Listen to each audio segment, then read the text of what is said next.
gudoomiyaha gobolka banaadir ahna duqa muqdisho Cumar Maxamed Cumar Finish ayaa waxa uu daafuray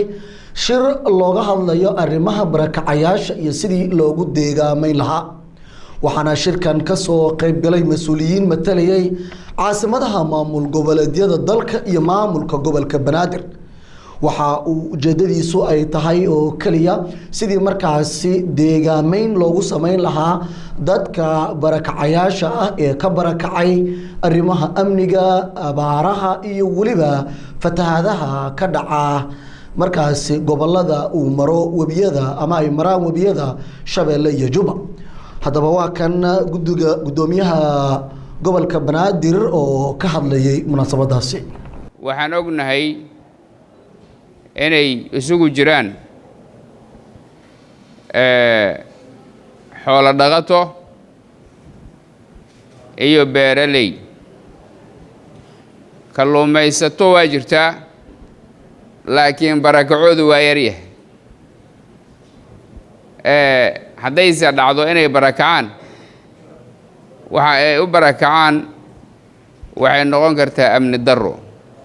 ku dhacda meelaha qaar waxay ugu badan yihiin barakacayaashu kuwa xoolaha dhaqda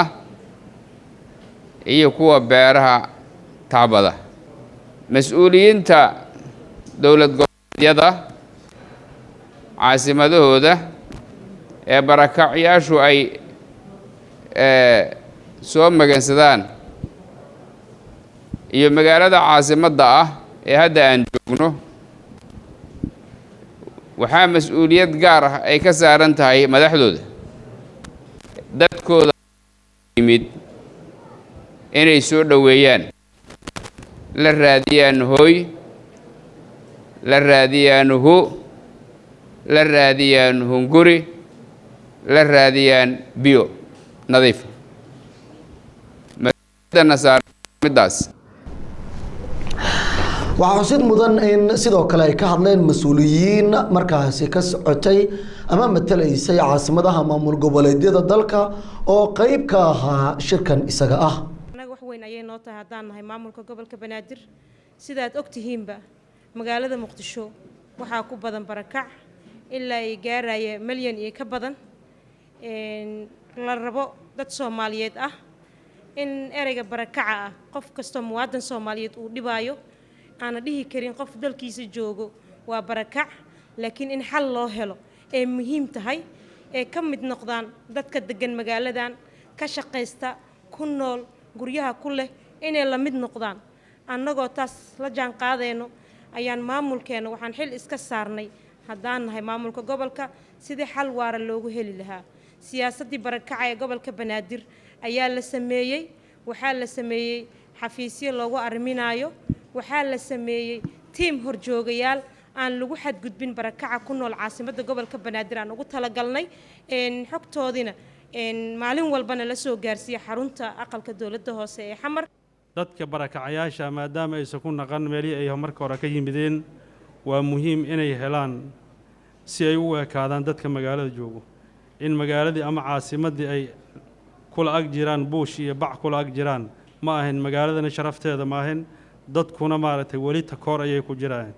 marka waa in dhul loo helo loo dhiso si ay u ekaadaan caasimadda dadka ku nool inay u ekaadaan laakiin caasimada dhexdooda ay la joogaan bac ay kula jiraan waa arrin aad iyo aad maaragtay ugu caasimadana bahdil ugu dadku naftoodana ay aaminayaan in takoor ay ku jiraan weli aysan u ekayn dadka caasimadda degan anaga gobolkayna markaan ka soo qaada wax yar degmada Jowhar ayaa laga sameeyay barnaamijkaas waxaa loo dhisay guryo qoysas meesha deganay maamuladii naga horeeyay ayaan hirgeliyay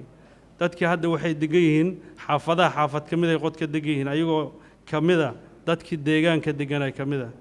marka dadku waxaan maaragtay barnaamijkaanu waa barnaamij aad u wanaagsan qofku shaqo abuur haddii loo sameeyo way ka sii wanaagsan tahay laakiin horta waxaa ka muhiimsan inay u ekaadaan dadku magaalada degan dadku caasimad inay degan yihiin inay aaminaan ujeedada shirkan ayaana ah in markaasi la cirib tiro barakacayaasha isla markaasina la helo Soomaali wada deegaan ah oo aanu ku dhex jirin dad barakacayaal isla markaasina ay helaan xuquuqda ay helaan dadka caadiga ah ee aan markaasi barakacayaasha ahayn warka SBS ayaad daawanaysaan